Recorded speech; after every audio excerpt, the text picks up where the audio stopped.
নুরানী কেন্দ্রীয় সনদ পরীক্ষায় মেধা তালিকায় এ প্লাস প্রাপ্ত মাদ্রাসা পর্যায়ে এ প্লাস প্রাপ্ত ছাত্রছাত্রী সকলের সংবর্ধনা ও পুরস্কার বিতরণ অনুষ্ঠান অনুষ্ঠিত হয়ে বৃহস্পতিবার সকাল ৯টায় সাতকানিয়া পৌরসভাস্থ সিটুয়াপাড়া দারুল আরকাম হাফিজিয়া ও নুরানী মাদ্রাসায়। অনুষ্ঠানের মাঝে প্রধান অতিথি হিসাবে উপস্থিত থাকিয়ে পুরস্কার বিতরণ, সম্মাননা ক্রেস্ট আর শিক্ষক সকলরে উপহার প্রদান গুজ্জে সাতকানিয়া সাবেক পৌর মেয়র অত্র মাদ্রাসার প্রতিষ্ঠাতা হাজি মাহমুদুর রহমান।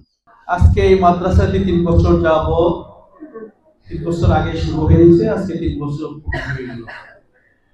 আজকে তৃতীয় শ্রেণীর যে কেন্দ্রের পরীক্ষায় আমাদের ছাত্ররা এক ক্লাসে উত্তীর্ণ হয়েছেন।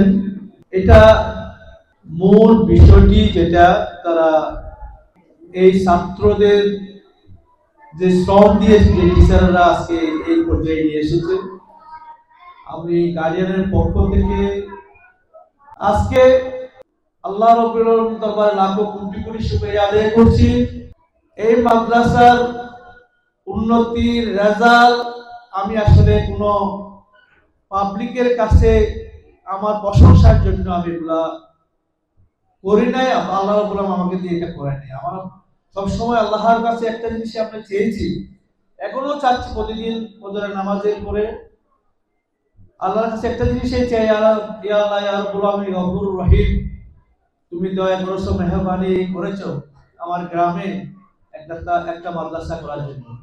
এই মাদ্রাসাটিকে যেন মহব্বতের সাথে, আন্তরিকতার সাথে আমি যেন খেদমত করতে পারি, সেই তৌফিক, সেই হেদায়েত, সেই মেহরবানি তোমার দরবারে রেখেছি।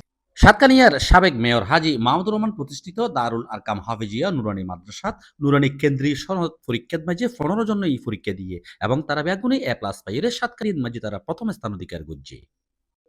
মৌলানা জোনায়েদ হাফিজির পরিচালনায় নুরানী ও হিফজ বিভাগের প্রায় 300 জন ছাত্রছাত্রী এবং 10 জন শিক্ষকের তত্ত্বাবধানে এই প্রতিষ্ঠান সাতকানিয়ার মাঝে সুনামের সহিত শিক্ষা সম্পাদন করিয়াইয়ের। ভবিষ্যতে তারা এই শিক্ষার পরিধি আরো বৃহৎ আকারে সাজাইয়ে ধর্মীয় শিক্ষার প্রসার করিব বলিয়ে তারা জানায়। Sarwar Kamal, C plus TV, Satkania.